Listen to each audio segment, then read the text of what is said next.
Hello, everybody. Good afternoon. Happy Monday. Happy St. Patrick's Day. I see a lot of us are very festive in our green. Peter Doocy, I like it. First today, I want to address the devastating tornadoes and storms that have impacted many states throughout the South and the Midwest. As of this morning, more than 40 innocent lives have been lost, and many communities have been totally destroyed.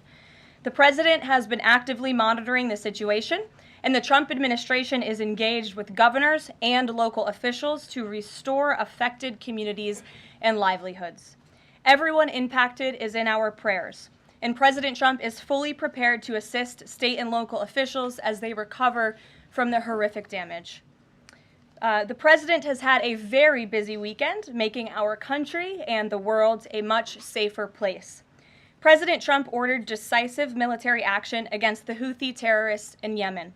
These Houthi terrorists have engaged in piracy, violence, and terrorism against American ships for years under the Biden administration, costing billions of dollars and putting innocent lives at risk. Joe Biden's pathetic weakness invited these unacceptable attacks. But there's a new sheriff in town, and his name is Donald Trump.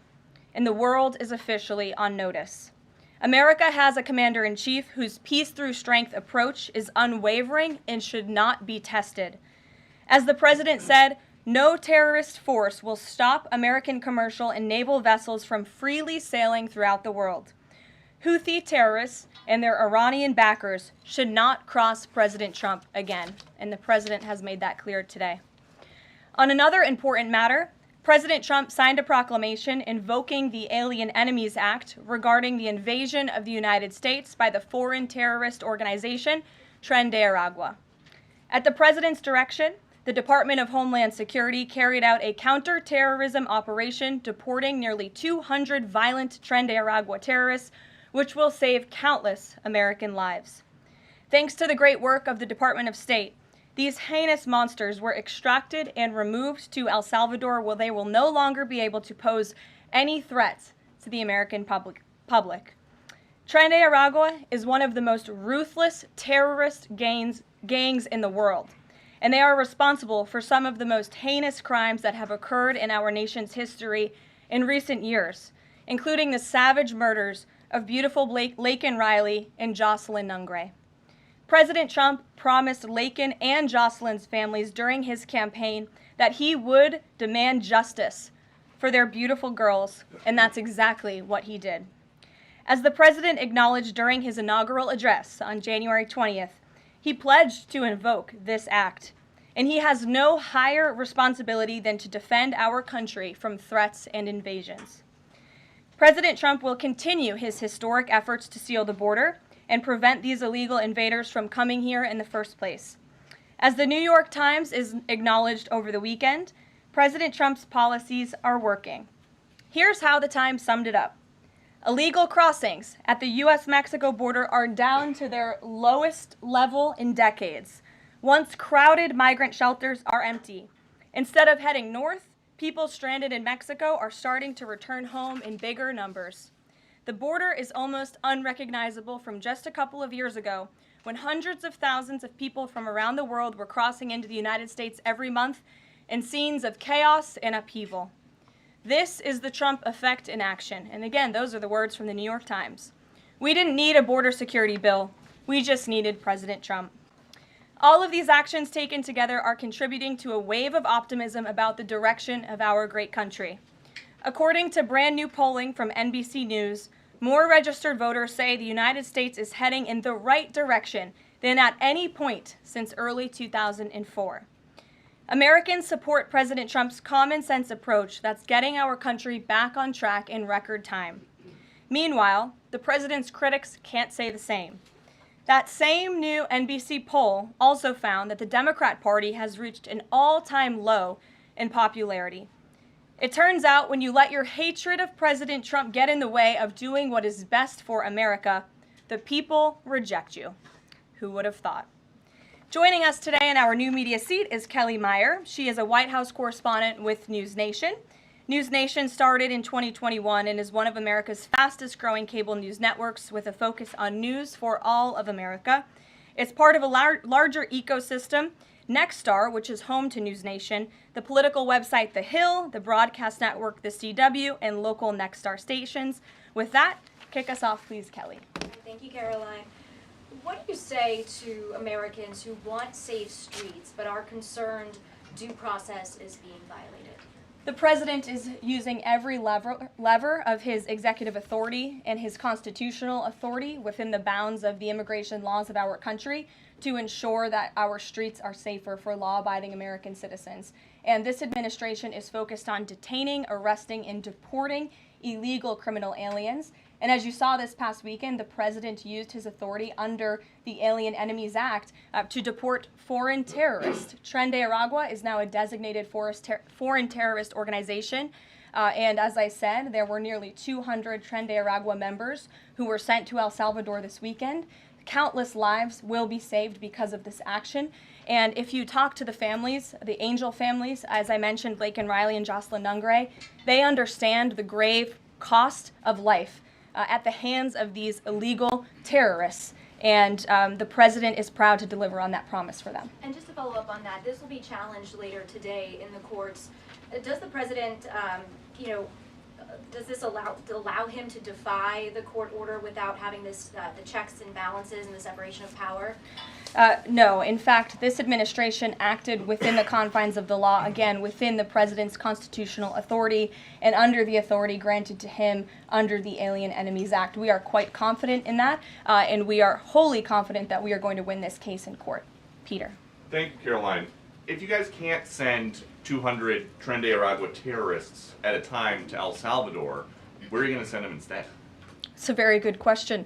You'd have to ask the courts and the people on the left who are trying to fight this administration for doing the business that this president sought out to do, which is to deport these foreign terrorists. And we're very grateful to President Bukele and to El Salvador for accepting these heinous monsters where they will face justice. And if these guys are terrorists at war with the United States, is President Trump considering anything more lethal to address them than just sticking them on a plane somewhere else? Well, it sounded like you had a little bit of curiosity in the premise of your question, so I want to address it. These are designated foreign terrorists. The president signed a proclamation on February 20th, 2025, designating TDA as a foreign terrorist organization that was in consultation with the Attorney General and the Secretary of Treasury. That was pursuant to 8 U.S. Code 1189. The president has the right to do that. And I think nobody would argue that Tren de Aragua should be designated a foreign terrorist organization. If you want to have that argument, I'm happy to do it. These are heinous monsters, rapists, murderers, kidnappers, sexual assaulters, predators who have no right to be in this country, and they must be held accountable. And something different. There is now a member of the European Parliament from France who does not think the U.S. represents the values of the Statue of Liberty anymore. They want the Statue of Liberty back. So is President Trump going to send the Statue of Liberty back to France? Absolutely not. And my advice to that unnamed low-level French politician would be to remind them that it's only because of the United States of America that the French are not speaking German right now. So they should be very grateful to our great country. Kelly. Is the administration prepared to give the court what it wants in terms of the time of the flights that departed, that went to El Salvador, and some of those details that the judge is asking for in trying to determine the timing? Clearly, the 5 named individuals were not deported. That's right. In compliance. But looking more broadly, wanting to know about the timing of flights and so forth, because the verbal order did say turn around the flights if there's an issue. So is the administration prepared to provide that information? I'm prepared to provide it right now. All of the planes that were subject to the written order, the judge's written order, took off before the order was entered in the courtroom on Saturday. And the administration will, of course, be happily answering all of those questions that the judge poses in court later today. And for people who have due process questions about making certain that there wasn't anyone who was swept up who did not meet the criteria that you laid out, is there a way for the administration to provide more detail about how that was determined, who the individuals were that met this deportation order? Yes, I can assure the American people that Customs and Border Patrol and ICE and the Department of Homeland Security are sure about the identities of the individuals who were on these planes and the threat that they pose to our homeland. They take this incredibly seriously. They are putting their lives on the line to deport these designated terrorists from our country, and they should be trusted to do that. And that's exactly what the American people elected this president to do. Thanks, Caroline. Just to follow up on that, then, so you're saying definitively that the administration can prove everyone that was put on those flights to El Salvador was either a member of Tren de Aragua, MS-13, or some other entity? We've already provided the breakdown in the effort of transparency about the 261 illegal aliens who were deported. 137 of those were deported under the Alien Enemies Act. 101 of those were Venezuelans removed via Title VIII, which, as you know, are just regular immigration proceedings. And 23 of them were MS-13 Salvadorian gang members. There were also 2 MS-13 ringleaders as part of that group of 23 who President Bukele particularly expressed his gratitude for their return so he can demand justice in his home country. Jennifer. What criteria, though, other than, say, tattoos or maybe being in the wrong place at the wrong time, are they using to determine that someone is actually a member of one of these organizations? Intelligence and the men and women on the ground in the interior of our country who are finally being allowed to do their jobs. Their hands were tied under the previous administration, and as I said, they take their jobs very seriously. They should be trusted and respected by the American public with this operation. And of course, as I said to Kelly, the administration will provide all details to the questions that the court poses. Jennifer. One more follow-up on that. Can you say how much the U.S. is paying El Salvador to imprison these Venezuelans?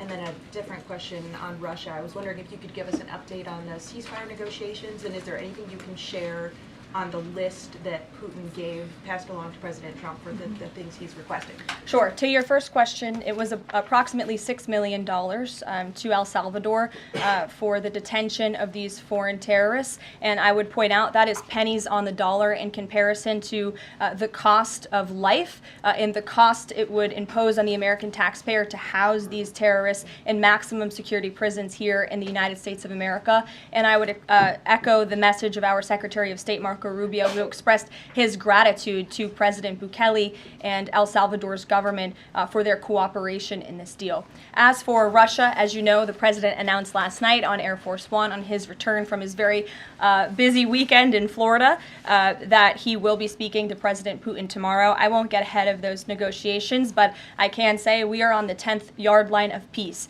and we've never been closer to a peace deal than we are in this moment. And the president, as you know, is determined to get one done. Sure, Caitlin. I have 2 questions for you. One on the flights, but first on the president's post overnight, saying that the pardons that were issued by President Biden preemptively to members of the January 6th committee, that they're now null and void. Have attorneys here at the White House told President Trump that he has the legal authority to undo a pardon simply because it was signed by auto pen, as he said? The president was begging the question that I think a lot of journalists in this room should be asking about whether or not the former president of the United States, who I think we can all finally agree was cognitively impaired. I know it took people some time to finally admit that, but we all know that to be true, as evidenced by his disastrous debate performance against President Trump during the campaign. I digress on that. But the president was raising the point that did the president even know about these pardons? Was his legal signature used without his consent or knowledge? And that's not just the president or me raising those questions, Caitlin. According to the New York Post, there are Biden officials from the previous White House who raised those questions and wondered if the president was even consulted about his legally binding signature being signed onto documents. And so I think it's a question that everybody in this room should be looking into, because certainly that would propose perhaps criminal or illegal behavior if staff members were signing the President of the United States autograph without his consent. Biden is on the record talking about issuing preemptive pardons to these people. But was he aware of his signature being used on every single pardon? That's a question you should ask the Biden White House. Is there any evidence on that he wasn't aware of it? You're a reporter. You should find out. Okay, Sean. on the flights, so I have a question on the timeline of the flights. You keep talking about the judge's written order, which hit the docket Saturday night at about 7:26 p.m., but he issued a verbal order before that at about 6:45 and 6:48 p.m. based on the court hearing. A verbal order from the bench. Does the White House feel the need to comply with a verbal order from this judge? Again, as I said, all of the planes subject to the written order of this judge departed U.S. soil, U.S. territory before the judge's written order. But what about the verbal order, which of course carries the same legal weight as a written order, and said for the planes to turn around if they were Well, in the air? there's actually questions about whether a verbal order carries the same weight as a legal order, as a written order, and our lawyers are determined to ask and answer those questions in court. Sean. Hey, so on Friday, the president suggested at length that it should be illegal to criticize judges, but he has repeatedly criticized judges who rule against him, and Elon Musk is calling for impeachment of judges who have opposed the administration. So how are those two things not in conflict? I have not heard the president talk about impeaching judges. I know you mentioned Mr. Musk's tweet, but I have not heard the president of the United States ask that. Mary. Hey, thanks, Caroline. I wanted to ask about this video I saw this morning set to the tune of, I believe, Closing Time, about deportations of illegal migrants. What's the strategy behind the White House's videos they've been putting out on this, and can you kind of talk us through the thinking on these videos? Sure. I think the White House and our entire government clearly is leaning into the message of this president, and we are unafraid to double down and to take responsibility and ownership of the serious decisions that are being made. The president was elected with an overwhelming mandate to launch the largest mass deportation campaign in American history, and that's exactly what he is doing. And to this very day, we are now, I think, 56 or 7 days into the administration by my count.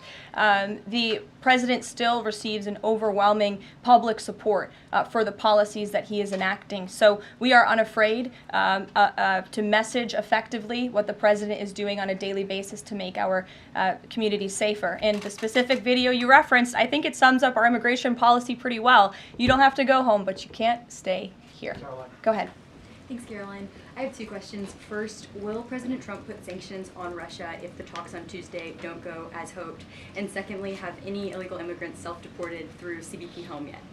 To your first question, it's something the president has floated, and certainly he's willing to do if necessary. I don't have anything to read out, and I would never get ahead of the president on such a serious decision. To your second question about the CBP Home app, I would have to check in with the Department of Homeland Security, but it's a great question, and we're very proud to repurpose this app, which the Biden administration abused to facilitate the mass illegal entry of illegal immigrants into our country. It was like a fast pass at Disneyland. That's not happening under this administration. We are encouraging illegal immigrants to actively self-deport to maybe save themselves from being in one of these fun videos. Caroline. Sure. John, good to see you. After President Trump strafe-bombed the Houthis yesterday, he said that if they retaliate, he was going to personally hold Iran accountable for that. Holding them accountable, what would that look like?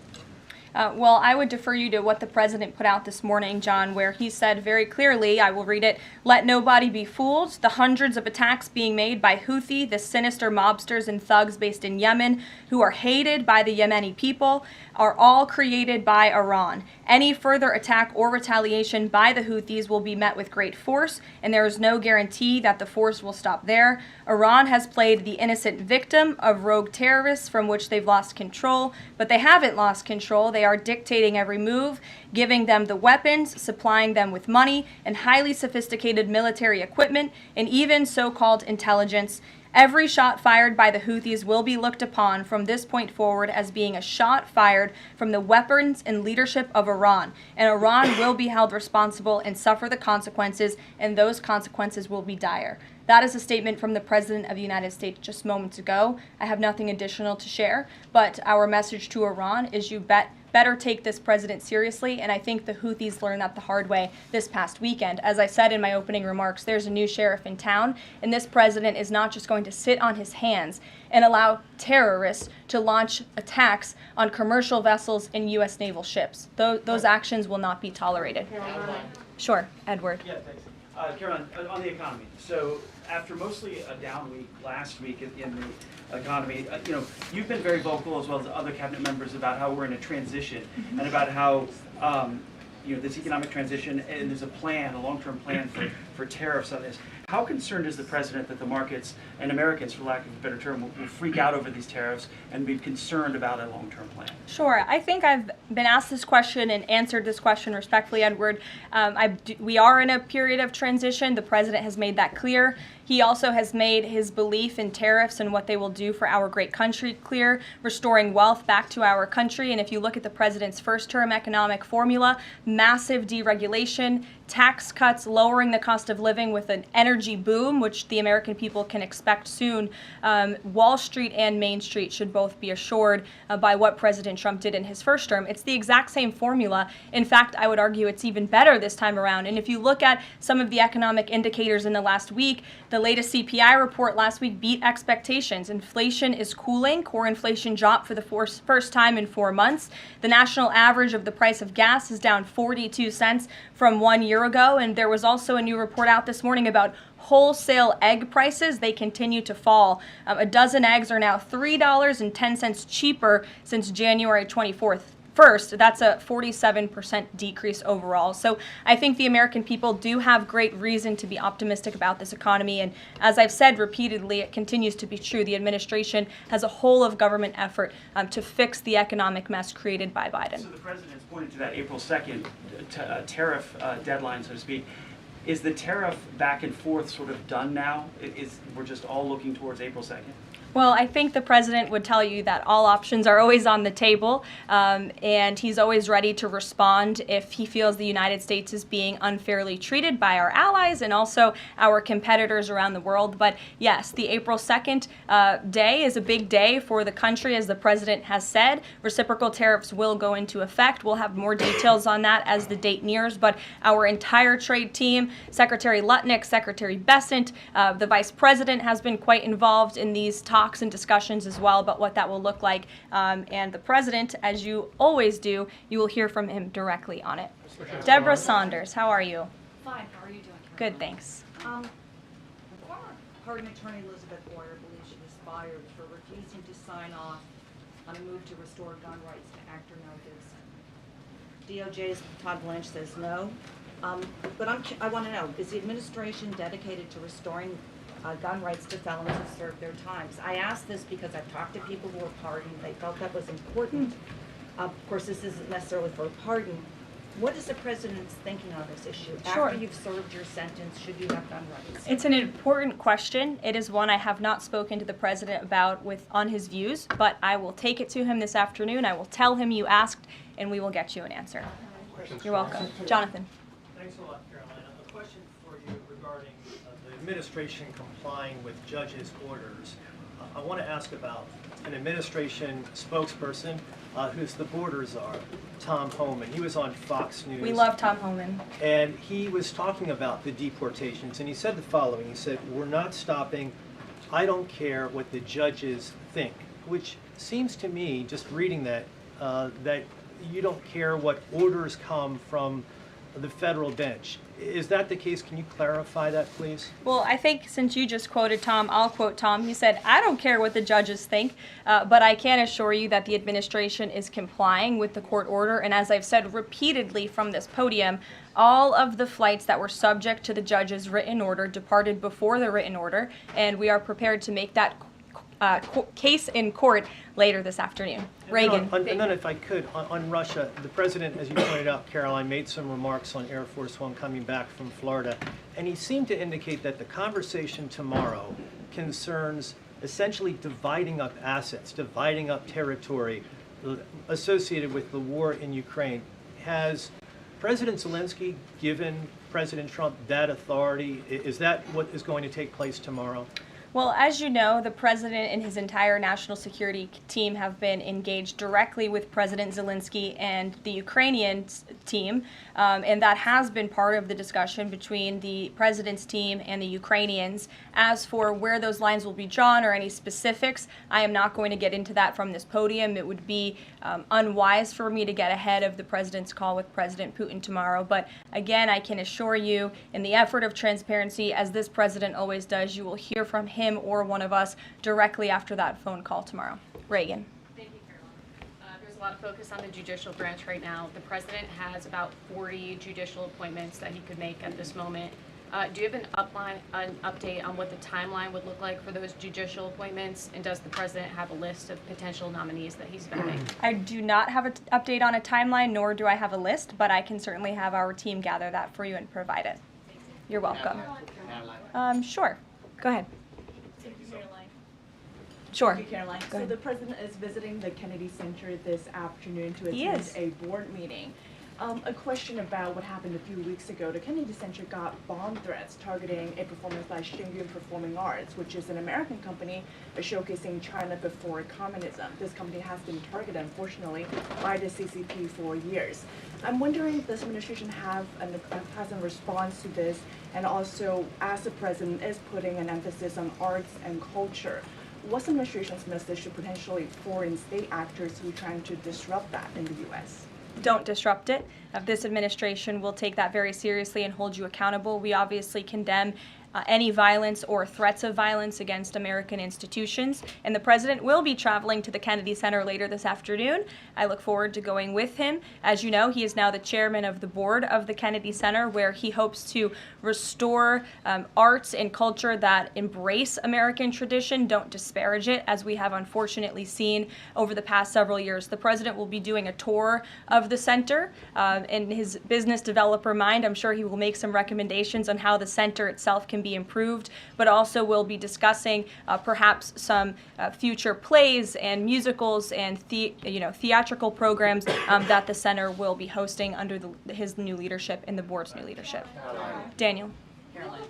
Will the president be discussing with Putin tomorrow the future of Volodymyr Zelensky? Sort of a follow-up to John's question. Again, I've been asked and answered this question now. I'm not going to get ahead of the president's discussion tomorrow, but after the phone call takes place, I can certainly provide a readout. Daniel. Caroline, thank you so much. You mentioned earlier in the briefing that you guys are at the 10-yard line of peace. Given the amount of progress that you've made in such a short amount of time, is that an indictment of the previous administration's foreign policy stance, and is it just more proof that you need to talk to people to sort of get things done? I think so. I think the previous administration is the reason this war began. As President Trump often says, this war would have never started if he were still in office. It only started because of the incompetence and the weakness of the previous administration, and President Trump is very proud of the progress that he and his team have made in such a short amount of time, and hopefully tomorrow that progress will move forward. Sure. Thanks.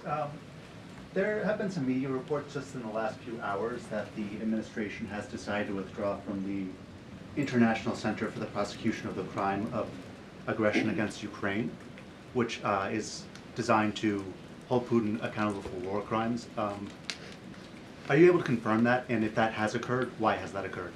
I'm not able to confirm it because I have not heard that. I will caution, I know there have been many inaccurate and misleading reports from Reuters lately, so I would caution anybody taking that seriously, but I can check in and get back to you.